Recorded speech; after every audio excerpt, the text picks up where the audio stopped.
The letter was waiting for me the day I moved in. It sat on my pristine new kitchen counter, crisp and officious, the Silvercrest Homeowners Association emblem, embossed at the top like a royal decree. Dear new homeowner, per community bylaws, you are required to submit an application for HOA membership within 7 days of occupancy. Non-compliance will result in escalating fines, liens, and legal action. I exhaled through my nose, a dry, humorless sound. After 2 decades presiding over federal cases, organized crime, political corruption, the kind of trials that made headlines, I had zero patience for petty bureaucracy.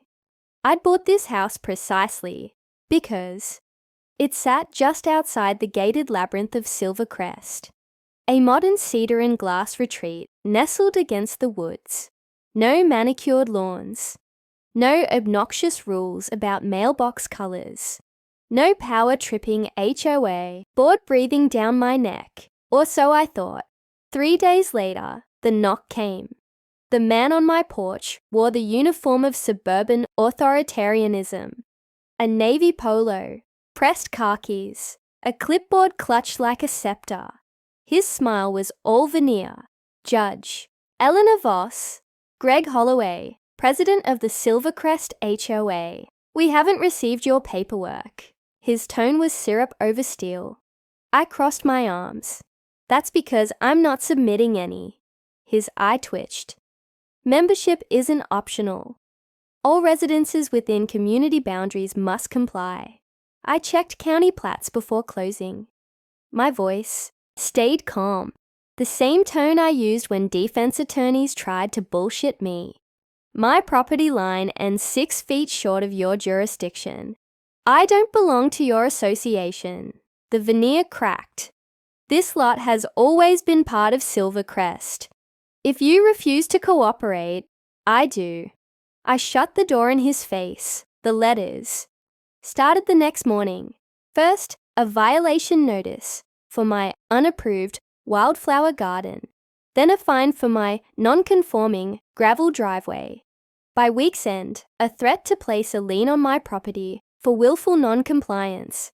I tossed each into the shredder, unopened, but Greg Holloway wasn't done. On Saturday, I found the first dead rat on my porch. It lay belly up on the welcome mat, its tiny paws stiff. A note was tucked under its body. Silvercrest protects its own.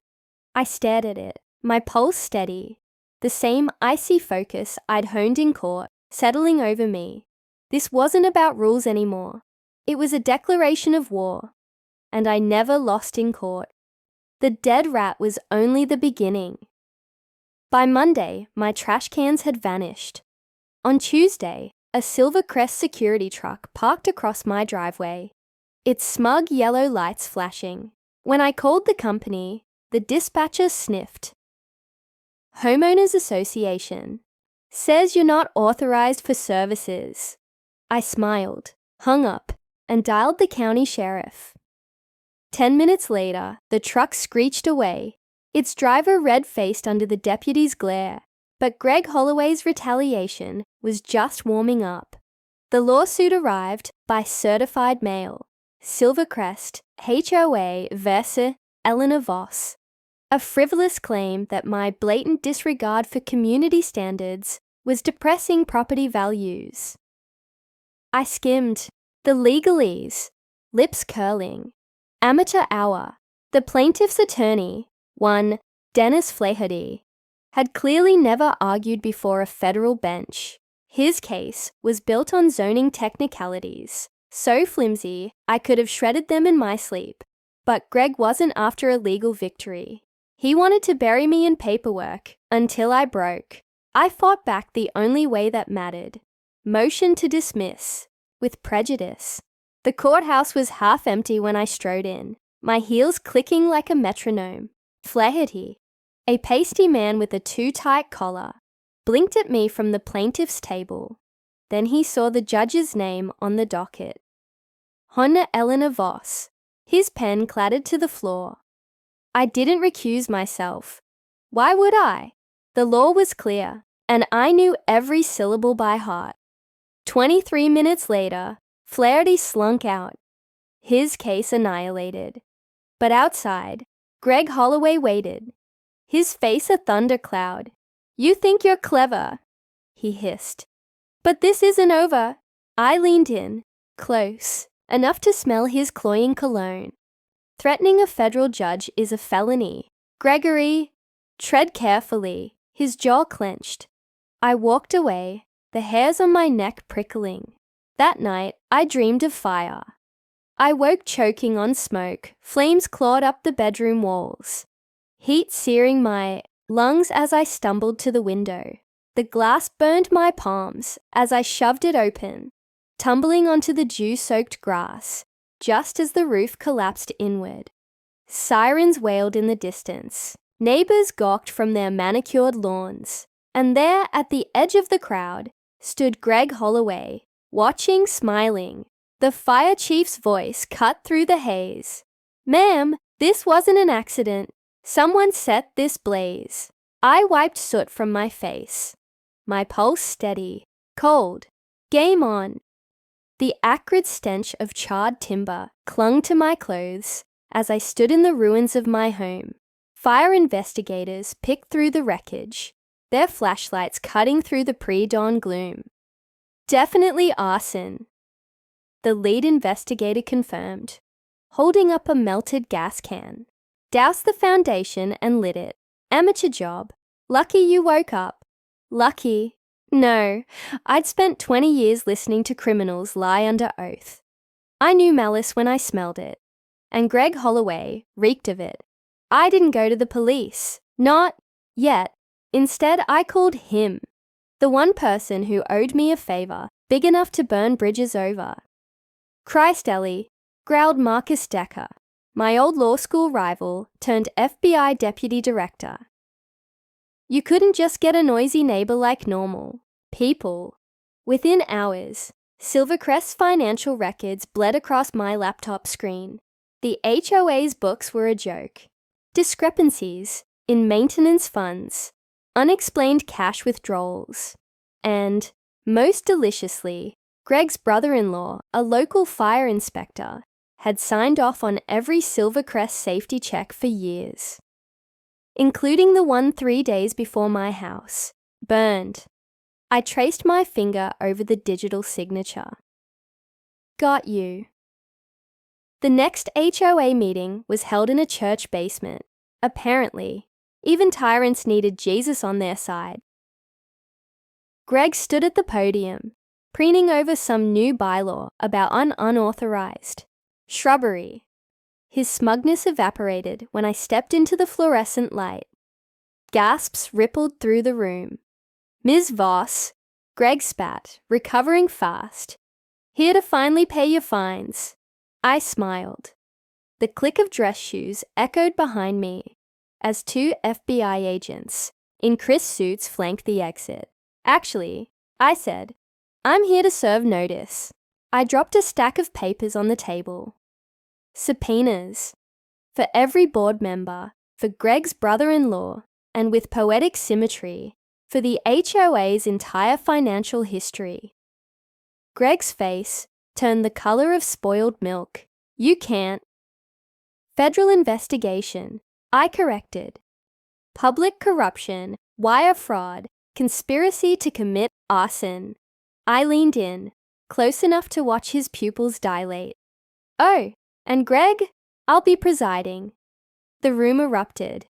That night, my burner phone buzzed. "Unknown caller." I answered. "You'll regret this," Greg hissed. I stared out the window of my temporary apartment at the glittering lights of Silvercrest. "No," I said softly, "but you will." The federal courthouse smelled of lemon polish and old money as I took the bench. Greg Holloway sat at the defendant's table, flanked by a harried public defender. His tailored suit couldn't hide the sweat soaking his collar. Across the aisle, his brother-in-law, Fire Inspector Carl Riggs, chewed his nails raw. I let the silence stretch until it choked the room. Case number 2024-4871. I finally intoned. United States versus Gregory Holloway et al. Greg's lawyer shot up. Your Honor, we move to dismiss. Denied. I didn't glance at the paperwork. The evidence speaks for itself. And, oh, it did.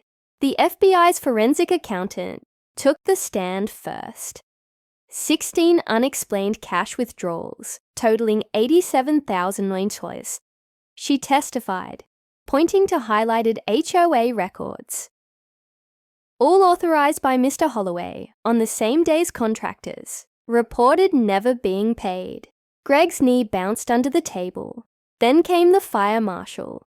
Accelerant patterns match Silvercrest's communal gasoline cans, he said, projecting crime scene photos. And Inspector Riggs falsified safety. Reports for years. Carl Riggs vomited into a trash can. Greg's final witness was a HOA board member, some trembling retiree who swore no. Greg just wanted what was best for the community. I let him finish. Then I flipped open my laptop. Let's watch Exhibit 42, I said. The surveillance footage played on the courtroom monitor. Greg at a gas station, filling a red canister at 2:17 a.m., 1 hour before my smoke detector woke me. The gas from the gallery was delicious. Greg's lawyer dropped his pen. Any further questions? I asked sweetly. Sentencing was swift. Greg got 12 years for arson, fraud, and, my personal touch, obstruction of justice for that pathetic burner phone threat. His brother-in-law took a plea deal for 5. As marshals led Greg away in shackles, he twisted to glare at me. This wasn't about some house, he spat. You just couldn't stand someone else making the rules. I removed my glasses, polishing them slowly. No, Gregory, I just enforce them. The gavel cracked like a gunshot. Epilogue. I rebuilt the cabin bigger, with a state-of-the-art security system and a wrought iron fence just inside the property line. The new Silvercrest HOA president sends me fruit baskets every Christmas. I burn the cards, but I keep the fruit.